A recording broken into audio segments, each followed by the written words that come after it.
Okay, this is a demonstration of a product inventory tracking.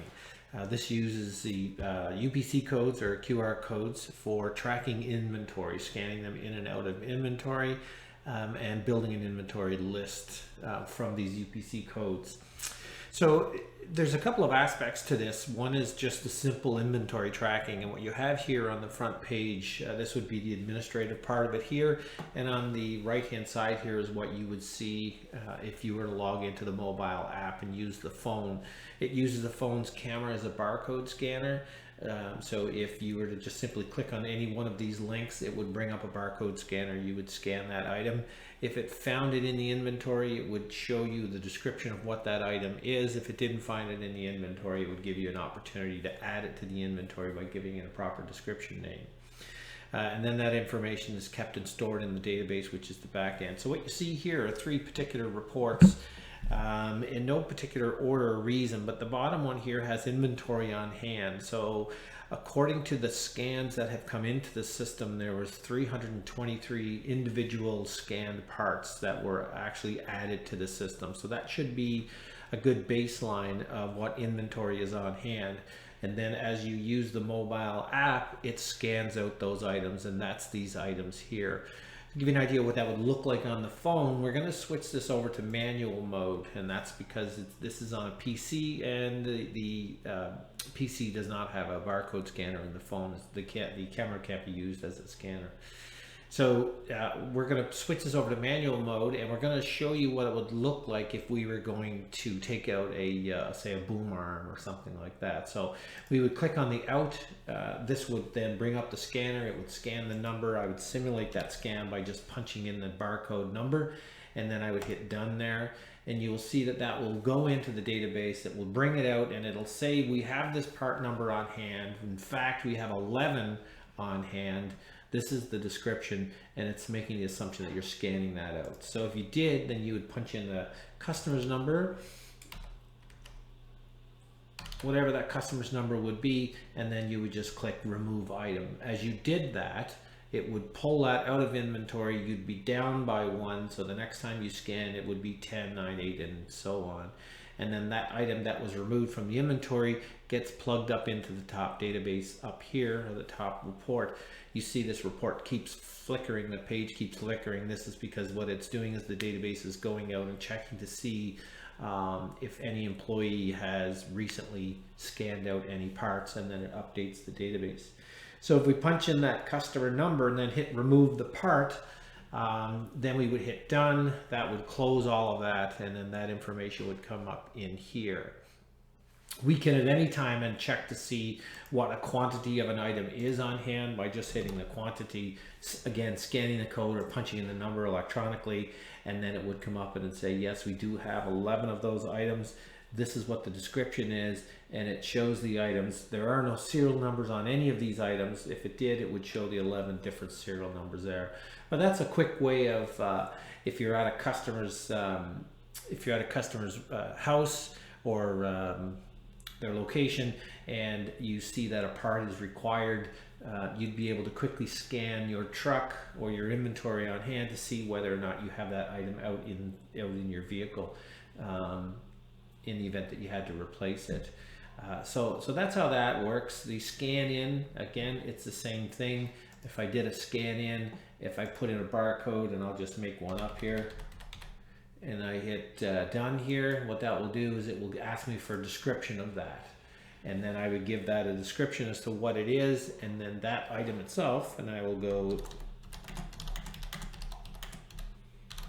this is a new item. And now I can say if that's a part number, and then there are multiple serial numbers to that, then I would say add a serial number to that. So that serial number will just do the opposite. We'll say 777787. And then we'll say that that is a serial number assigned to that part number. And then I can continue to add multiple serial numbers, or I can just hit done here. And now what that's done is it's put it in the database. So if I come over here into the database and I type in that 777, I will see there it is there with the assigned part number that I assigned to it, the serial number, and the technician who put that serial number into the database. So I see that that information come up right there. Now this I don't want to pollute the data, so I'm just going to simply get rid of that, and that is now gone from the system. So now we have the tracking of the system here. So the nice thing is when you are taking out an item, so if you were scanning out an item and it asked you for the customer ID, you punch that in. Here's the customer ID that would appear, and you can click on this. So if the customer ID is in the database, it will attach this file to the customer. If the customer's information is not in the database yet, then what it'll do is it'll create a record. It will assign the customer ID number, and then it will just store that information. But the customer detail will come up blank, as you'll see here. I believe these are legitimate customer numbers. So if I click on one, you will see that it did bring me to the customer information. There is no technician here. It just shows me the customer ID, and we would probably populate that with the customer's, the technician number, name that filled that out. But what we can do is we can see, based on this, what we call a work order, you can scroll down and you can see the technician's name, and you can see all of the items that were assigned or scanned out of inventory and placed in the customer's possession. So this would be a complete list, and I believe it to be an accurate list of what this customer would have received. In the event that the work order process is incorporated into this program, you can easily go in, so you would have a list of technicians. If I was to hit the star, star would indicate that the technician is currently online. So right now, if I went into myself, I'm not in the system right now, but it's showing that I'm offline. So if I was to now take that to, say, Paul, where Paul is currently online, he's logged into the mobile app, I can see that he's here. I could also send him a message by just simply checking this box right here. I hit save, and that would have sent him a message right now. And I can type in I can put in a box here that would put in a specific message. But basically what the concept of that would be to let Paul know that there's a new work order, and it would send him the customer ID, the customer name, the customer information, and then any customer detail as to what he might be required to do with this. So if there's any information that the customer, that we wanted to share, we just hit that. It instantly goes to the mobile app. He gets an alert, he checks it, he can see all the details pertaining to this particular work order. So that's kind of a backdoor presentation into work orders, but let me show you what they look like.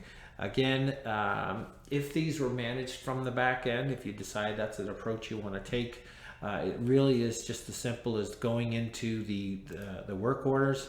That would have a list of all, and this is just test data here. Some of this is legit, but most of it's test data. So these would be all open work orders. These are all closed work orders. You could have anything, any report that you want here. You could have it grouped by the technician, the day of the week, whatever the case may be. But we're going to add a new work order into the system. We received a phone call from a customer that there's a problem with their satellite, not getting reception or something like that. We're just going to add a work order. And again, this gives us the ability to see, again, a star indicates the technician is currently online in their mobile app, so they should receive this notification. If the technician was offline, we would still send that message, but in addition to that, we would probably send out a text message, and we would send out an email containing the pertinent information. So they would get that information a number of ways. The important thing is that this information needs to get out to the technician as quickly as possible. And if this is so this would be in a situation where a customer has a need for an immediate repair, or you are assigning this a level of priority. That's when you would say, hey, are we going to alert the technician regarding this? This may be something, might be a work order for another day. But if it's something that has to get done today, then we would want to send out that alert so that the technician gets that information right away. And then this is just some basic information. You just go through and fill out whatever information you have with regards to the information pertaining to the customer. And this work order could then be saved, shipped off to the technician, and then the technician would have a mobile app that he could interact with this and report back. And then this opens up a whole world of opportunity when it comes to what information you're collecting on a customer and what historical information you're collecting on a customer. If a customer, some of the other features of the software would be that once this is up and running in place and is current, a technician can go out to a service call, say a couple of years later, or whatever else have you, and scan any serial number. And he will be able to immediately track that serial number right back to the technician who put it into the house, because all of that information is tracked. And again, he would be in a situation where he could scan any part number, any serial number. If the serial number is in the system, then it will we will be able to trace it back. Some of the other features is that we would be able to trace that serial number back to multiple customers. If it went from customer to customer to customer, we would be able to trace that back and forth, as well as track every technician that had those transactions. So a couple of extra features that we're currently working on now to help boost this up is on the scan out capabilities. The scan out capabilities is going to give you the opportunity to record multiple, sorry, not record, but to track or capture multiple photographs. So if there was something that you were scanning out and you punched in the barcode, and now that we have this information, this may be the last part of the customer's work order for the day. So this would remember the last customer number. So we're going to put in a little checkbox here that just says previous scan or previous customer ID. And that, again, what that does is it just prevents the technician, or it helps the technician in collecting the data and making sure that the data we get is in there is correct. Because if we put in a customer number 145451, because the technician missed the last one, then a whole new customer record gets created. So it's just kind of to try to help clean up the data by making sure that we're doing as much as we can to help prevent dirty data from going into the system. And then at the end of that, we'll have a small little camera picture here. When you click on it, it will actually activate the camera's phone. They will be able to snap a photograph, add it to here, and then that photograph would get attached to that particular work order that would have been created. And you can have multiple photographs of that particular customer's order item, whatever the repair item was. So you can have a number of photographs associated with that. So this is just some of the basic features that we have put in here. Came together pretty quickly. It's this pretty solid program. Speaking with the technician, Paul, seems to be working very well for him. So hopefully this has caught your attention, and if you would like to move forward with something like this, then we look forward to chatting with you further. Thank you, and have a great day.